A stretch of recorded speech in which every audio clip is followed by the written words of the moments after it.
Au programme de cette troisième partie, la démocratie, le mandat représentatif et le contrôle des élus. J'aurais une question un peu plus théorique justement sur, on parle de démocratie participative. C'est quoi, vous, votre définition de la démocratie ?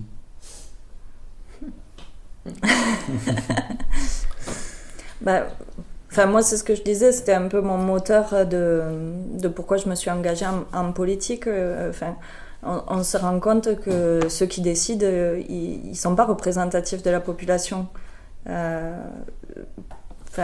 Les jeunes sont sous-représentés, voire absolument pas représentés. Moi, j'ai 35 ans et je me retrouve systématiquement à l'agglo et Ileana, qui est notre quatrième élue, qui n'est pas là aujourd'hui, on est les deux plus jeunes en fait du conseil à 35 ans.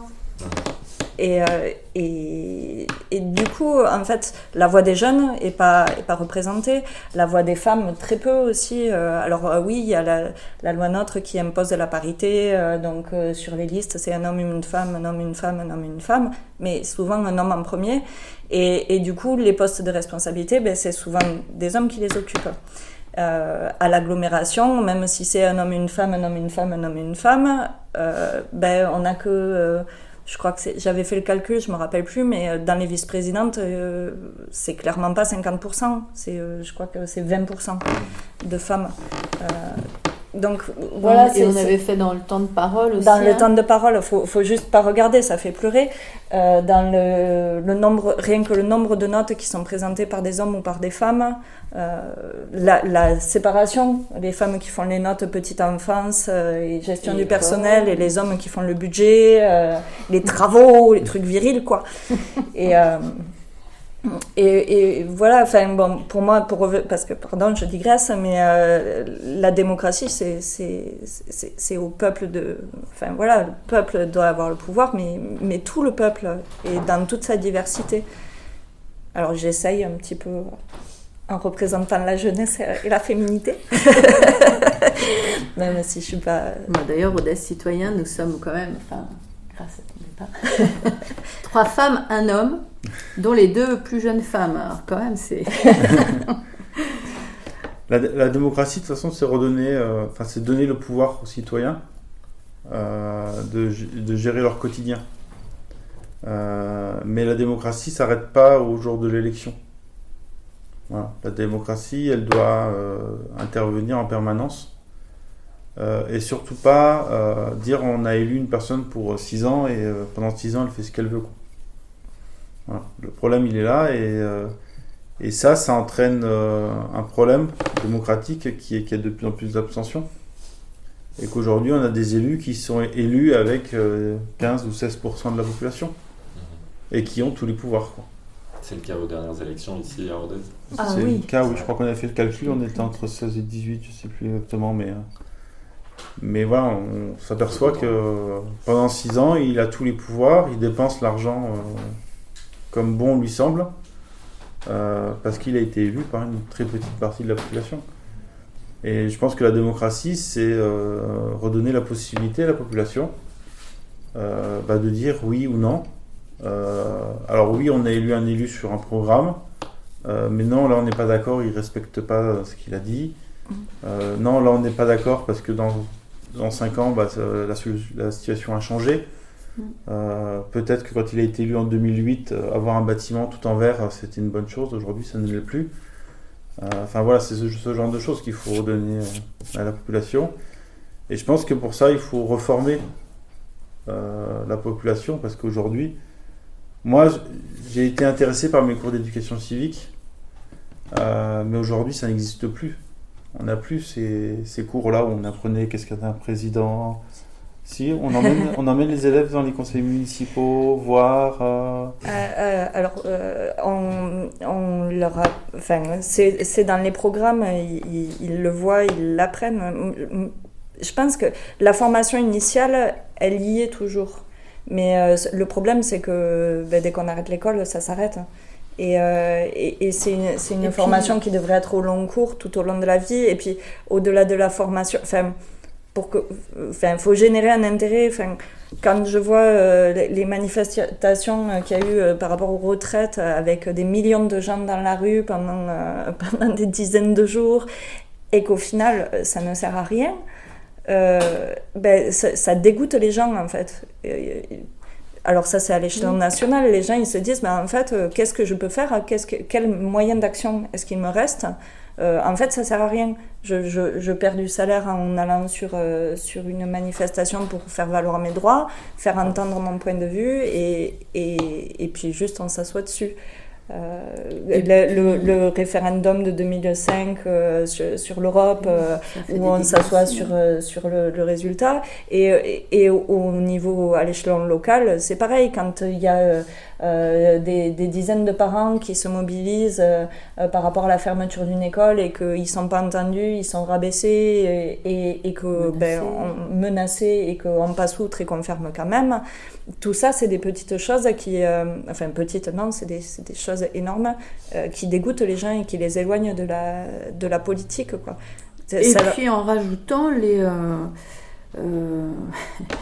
les problèmes avec les partis, les disputes, moi qui suis élue, qui ai toujours voté, tout ce qu'on a vécu au présidentiel, aux législatives, ça m'a tellement profondément atteinte, et ça m'a dégoûtée. Donc je me dis, si moi qui vote encore, je suis dégoûtée, mais comment on fait pour récupérer tous les autres gens qui sont abstentionnistes depuis longtemps, ou qui se sont détournés. C'est difficile, hein, c'est difficile. L'image, les médias n'aident tellement pas. Parce que même au niveau local, hein, moi, quand on me dit mais vous n'existez pas, hier à la manif, je discute. Mais il faut aller, mais faites-vous connaître. Ouais, et alors on fait comment on fait quand on fait une conférence de presse pour annoncer notre bilan de mi-mandat? Alors on a eu une super idée, on va faire le bilan de tout le monde. Non, c'est notre bilan, c'est notre idée. Donc comment on existe? Donc les médias, il y a gros problème. Là je parle localement, mais nationalement c'est terrible, quoi. Du coup, moi, j'avais pas répondu à la démocratie, mais je suis vraiment... moi, c'est vraiment... Alors, c'est vrai que c'est mon truc, cette démocratie participative. Et mes premiers pas d'élu, maintenant, ça va mieux. Mais j'étais toujours à 2 doigts de démissionner en me disant « Ah, c'est horrible !» Et j'avais perdu tout le sens, justement, de cette histoire de... moi, je préférais le collectif citoyen, toutes les actions qu'on faisait. Ça avait du sens, d'aller vers les gens. Donc, je le retrouve quand on est sur le marché. Mais sinon, c'est dur. Ce qu'il faut surtout dire aux gens, c'est que il ne faut pas élire une personne et lui laisser tous les droits pendant la durée de son mandat. Voilà. Il faut toujours suivre ce qui se passe et toujours donner son avis. Il faut des contre-pouvoirs. Voilà, il faut des contre-pouvoirs et il ne faut pas hésiter. Moi, ce que je dis souvent aux gens qui m'arrêtent dans la rue et qui me disent « mais je ne suis pas d'accord avec le maire », je leur dis « mais écrivez-lui, dites-lui ». Parce que peut-être que s'il reçoit 100 lettres par jour en disant « je ne suis pas content », peut-être que ça le fera changer. C'est pas sûr, mais peut-être que ça le fera changer. Cette idée de, entre guillemets, de faire pression sur les élus, de vouloir... influer sur les choix qu'ils font, au final, est-ce que ça entre pas en contradiction avec l'idée même du mandat représentatif, où l'élu doit avoir, une fois qu'il a la légitimité du vote, entre guillemets, les mains libres? Non. Non, moi, parce que... Je suis pas d'accord avec ça. Le mandat représentatif indique que l'élu doit représenter ses électeurs. L'élu doit représenter l'avis de la population en permanence. Il est élu pour ça. Il n'est pas élu pour avoir les mains libres et faire ce qu'il veut. Il est là pour représenter son territoire. Et à un moment précis, parce que c'est vrai, ce qu'Alexis disait tout à l'heure, sans parler de 2008, si on parle de 2020 quand on a été élu, voilà, il se passait des choses, et puis 3 ans plus tard, on est dans une autre conjoncture. Donc, justement, ce qu'il y a avec... bon, je ne veux pas saouler tout le monde avec la démocratie participative, mais nous, à chaque fois, dans tout ce qu'on a construit, c'est... Il y a vraiment des groupes de surveillance, mais ce n'est pas du flicage. Mais c'est justement parce que peut-être que le pouvoir aussi, ça fait dérailler, moi j'en sais rien, j'y suis pas. Mais c'est pour ça que c'est un groupe. Et c'est vrai que moi, la première fois que j'ai voté pour Tessèdre, lui, je connaissais pas du tout. Je connaissais tellement de gens sur sa liste. Je me suis dit, mais moi, je vote pour une liste. Donc cet homme que je connais pas, mais il est vraiment bien entouré, super. Eh ben non, pas du tout. Et c'est là qu'il y a problème. Donc, moi, je suis pas d'accord, c'est pas vrai, c'est pas... Enfin, oui, c'est vrai, factuellement, on est forcé d'avoir une tête de liste, alors que nous, on voulait pas de ça. Bon, c'est dans la loi, on doit avoir une tête de liste. Après, le conseil municipal va élire la personne maire. Mais c'est pas Dieu tout-puissant, quoi. Enfin, il y a un groupe. Et c'est ça que je trouve terrible quand on voit la majorité, justement... moi, je sais pas comment eux, ils vivent ça. Enfin, mais moi, c'est impossible. Enfin, aussi, pourquoi j'ai jamais pris de carte de parti, mais c'est impossible. On va pas dire amen à tout ce que dit une personne. Tout d'un coup, il a envie d'acheter les haras et tout le monde est forcé de... oui, chef. C'est monstrueux. C'est pas ça la vie, c'est pas comme ça qu'on peut gérer justement une ville avec 26 000 sensibilités et tout ça. On peut donner l'exemple d'ailleurs à Rodez des haras. Par exemple, quand le maire a été élu en 2020, ce n'était pas dans son programme. Il n'a pas dit à la population, il disait moi pour que j'achète les haras. Voilà. Donc comment on fait ? Est-ce que parce qu'il a été élu, il a le droit de tout faire ? Ou est-ce que finalement on met en place le fait de dire... ok, vous avez été élu pour refaire le stade, refaites le stade, mais si vous voulez acheter les haras, peut-être qu'il faut reconsulter la population, quoi. Si les élus ne sont pas libres, entre guillemets, de faire ce qu'ils veulent, est-ce que concrètement il y a des outils pour s'en assurer, comme une reddition de comptes en fin de mandat ou pas ? Est-ce qu'il y a quelque chose objectivement qui contraint les élus à ne pas faire ce qu'ils veulent ? Alors, ce que les gens ne savent pas, c'est que énormément de documents à la mairie sont publics. C'est-à-dire que n'importe quel citoyen, par exemple, peut demander à la mairie d'avoir accès au compte administratif. Alors, c'est vraiment barbare, hein, c'est un peu infect pour une personne, mais je me dis que pour un groupe de personnes, demander par exemple ses comptes administratifs et aller travailler sur quelques points, voilà, ça peut toujours être intéressant. Il y a une récente loi qui datait du 1er juillet 2022 qui a imposé aux mairies, par exemple, de mettre sur leur site internet tous les arrêtés municipaux et les décisions du maire, ce qui n'était pas fait avant. Avant, quand on voulait... Parce que alors, ce qu'il faut expliquer, c'est qu'il y a le conseil municipal avec ses décisions, et il y a le maire aussi, à qui on donne le pouvoir en début de mandat, pour prendre des décisions, lui tout seul, qui sont en général plein de petits dossiers. Voilà, par exemple, s'il faut changer un eurodateur dans une rue, on ne va pas réunir le conseil municipal. Pour ça, c'est le maire qui prend la décision d'acheter un nouvel eurodateur et de le faire placer. C'est encadré, il y a des plafonds de montant qu'il ne peut pas dépasser, sinon il est obligé de solliciter le conseil municipal. Voilà. Avant, ces décisions, elles étaient mises dans un recueil des actes administratifs qui était un livre de peut-être 20 000 ou 30 000 pages. Et si on voulait y avoir accès, on vous donnait le truc et on vous disait démerdez-vous. Depuis un an, maintenant, la mairie est obligée, par exemple, de mettre en ligne sur son site toutes les décisions du maire, tous les arrêtés municipaux. Ça concerne pas mal d'achats, de dépenses. Ça peut concerner des appels d'offres, par exemple pour les cantines, des choses comme ça. Mais ça peut concerner aussi la fermeture d'une rue, le 30 km/h en ville. Enfin voilà, c'est plein de choses qui passent totalement inaperçues et dont les citoyens peuvent de temps en temps aller voir. Sachant que nous, au conseil municipal, à chaque fois, au tout début du Conseil, enfin, même avant donc, cette loi où c'est pour tout public, mais on l'avait. Une liste. On n'avait pas tous les Si documents. on voulait avoir accès aux documents, on Non, allait non, les mais on demander, avait une et puis on ne liste les avait jamais voilà. dans les 5 jours. Bien sûr, mais voilà, enfin, pour dire qu'il y avait quand même un regard du conseil municipal sur ces décisions-là. Ouais.